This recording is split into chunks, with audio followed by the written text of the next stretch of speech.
I can't work out if this is a good cup of tea or not.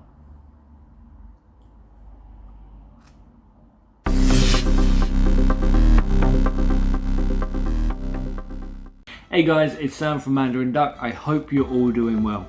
In this video, I quickly want to go over gloves, tabs and braces. Basically the PPE of the archery world and why these things are so important. So I know there are a lot of archers out there who don't particularly use braces, and a fair few people, mostly people who are newer to archery, won't typically pick up a glove for a lot of different reasons.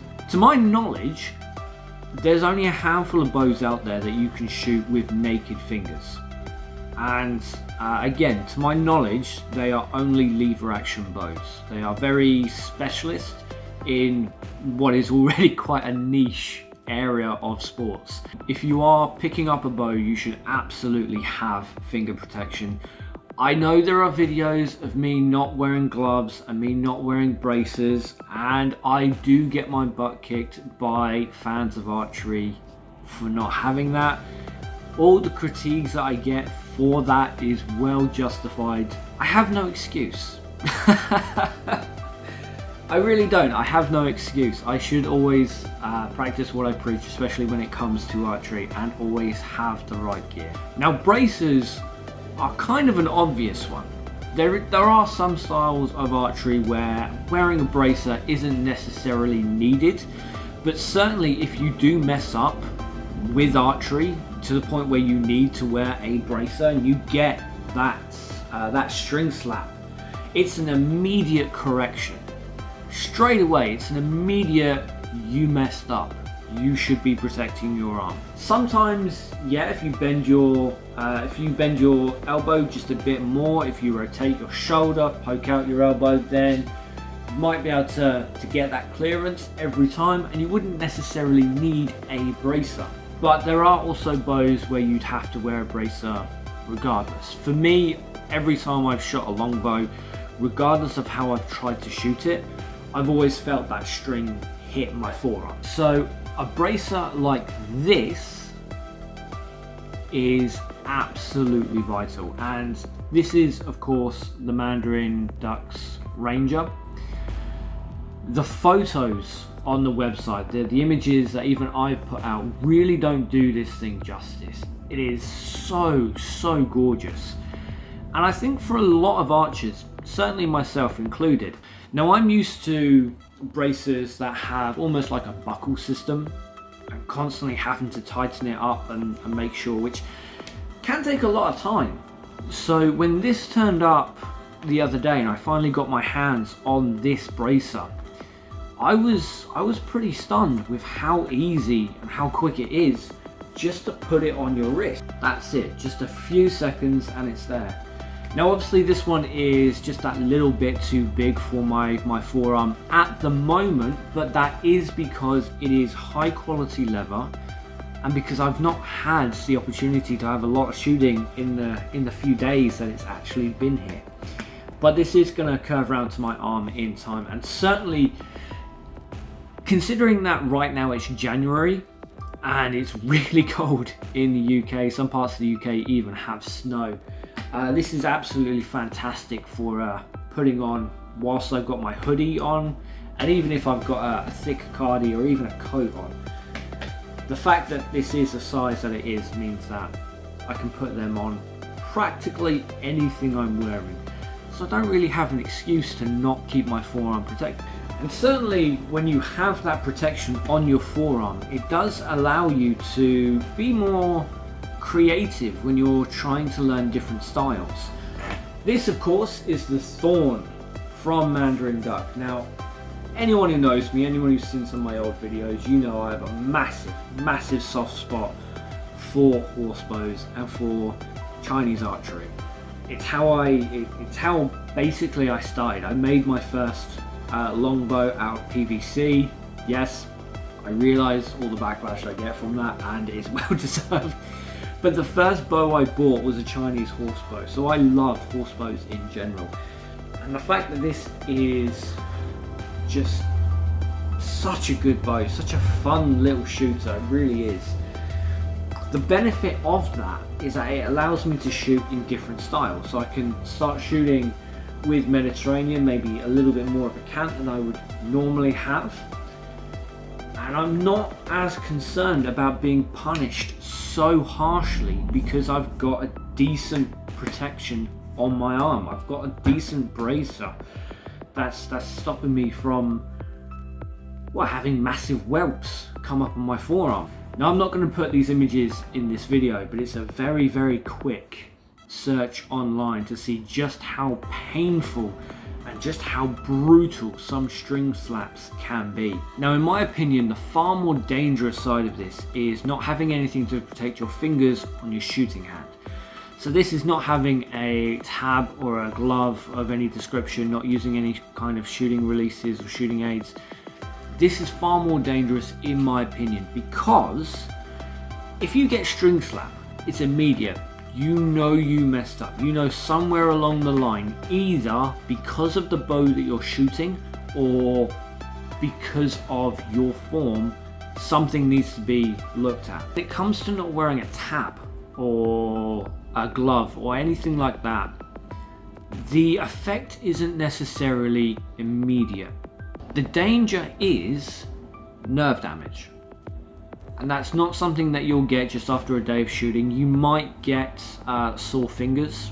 And again, I know I've done this, but you might get sore fingers. You might, maybe you'll even develop calluses, but you will also get some form of nerve damage, and it's just not worth it. There's a lot of reasons why people wouldn't necessarily think to get a glove or get tabs or something like that, but they are really important to have. This one is the Ranger tab glove from Mandarin Duck. And this is a glove that I absolutely adore. I love this style. I love how light it feels. Personally, I want as little as possible. So the big gloves are good for the winter, but realistically I just don't like them. It feels too heavy, it feels too cumbersome. Tabs are really good. I have always enjoyed tabs. The issue is I typically have to alter tabs in one way or another because not all of my arrows are going to be the exact same. If I was shooting one of these arrows, an arrow from Mandarin Duck, okay, I could probably fit this into a tab. The nock's quite thin. It wouldn't really be much of an issue. But if I'm shooting more of a traditional arrow, the tab's going to need some alteration, and I just don't like the fact that I cut into this thing that I've paid good money for. I personally don't have leather cutting equipment, and a good tab typically is leather or is as tough as leather. So with that in mind, I am kind of ushered more towards a certain type of glove.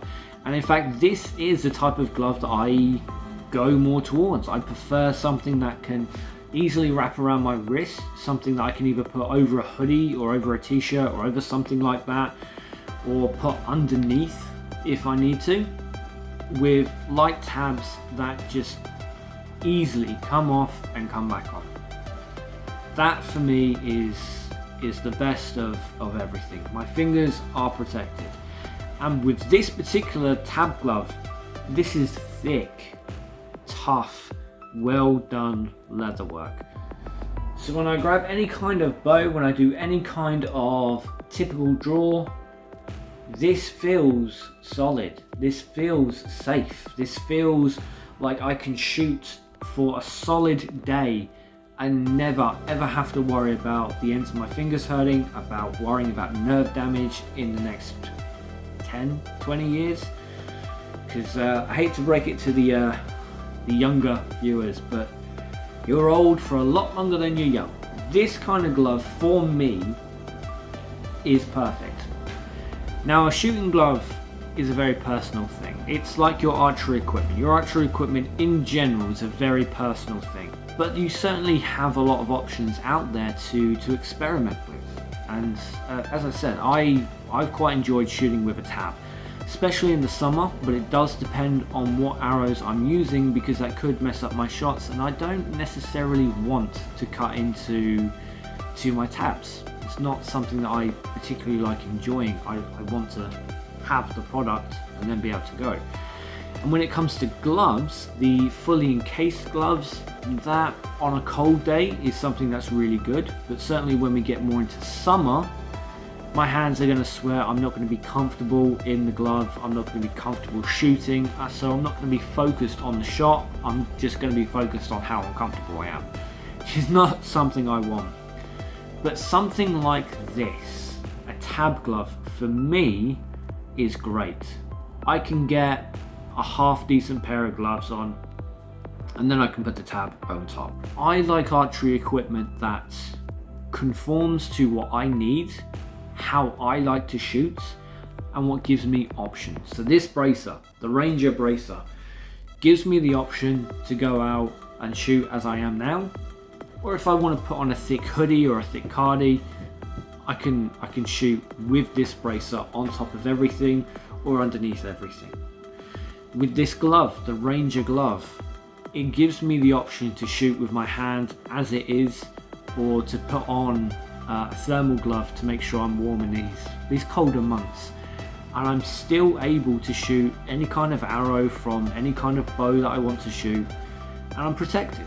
So there you are, guys, that is the PPE of the archery world. I hope you found the video informative and maybe even just a little bit entertaining as well. And if you do have any other questions about any of the products that you've seen, anything that I've shown up on the screen, or just in general, you can always leave a comment down below. If you are watching this on YouTube, I do realise I'm a little bit slow with responding to the comments on YouTube. I don't always get these messages, I don't always get these notifications. So if it's something that you want an answer to, by all means, send us a message on our Facebook page. Link will be down below. And you can always just send us an email as well. We always love hearing back from you guys. We love having feedback. We love the interactions. We love the communication that we get with people that have a genuine passion for archery just like we do. So until next time, guys, keep safe. I'll see you then. Bye-bye.